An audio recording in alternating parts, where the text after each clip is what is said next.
Kuleli khasi lakhe iTruth Social, uTrump uthembise ukuthi bazoqala ngesikhungo samandla esikhulukazi e-Iran, iBushehr Nuclear Power Plant, esogwini lwaseningizimu ngakuPersian Gulf.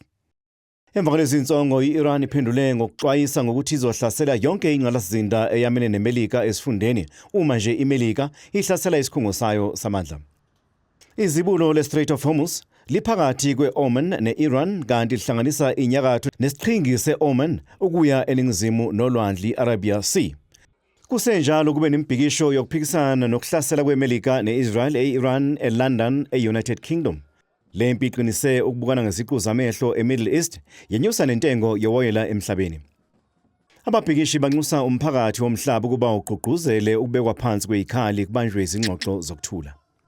We, the good people, just get used to sitting there and watching on our TVs and doing nothing and not stopping it.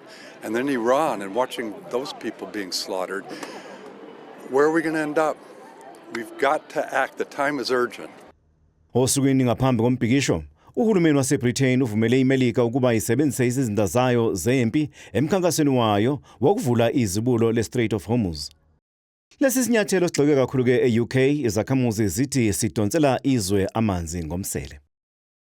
One of our demands, which is that Britain doesn't allow the use of our bases for American strikes, is also very important.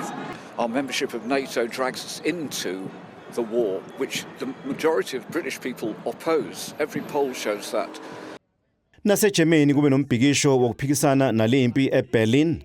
Amajalimane nawo agxeka iMelika neIsrael ngokuhlasela i-Iran, nawo anxusa ukuba kube nezingxoxo. Uthi abawulandeli umthetho njengoba benza nasempini yase-Iraq. iMelika kudala idelela umthetho womhlaba. Le mpi ibonisa ngokusobala ukwephulwa komthetho womhlaba. Mhla zingu-28 kuNhlolanja, i-Israel neMelika bahlasela iTehran namanye amadolobha ase-Iran, babulala umholi wayo u-Ali Khamenei nabanye ozigaxamabhande bombutho wezokuvikela kanye nezakhamuzi. I-Iran yaphendula ngokuhlasela ngemicibisho lekhafula umlilo kanye nama-drone ibhekise ezindeni zombutho wezempi waseMelika eMiddle East. Imbiko ithi bangaphezulu kwenkulungwane abantu asebeshonile kulempi engene osukwini lamashumi 22 namhlanje.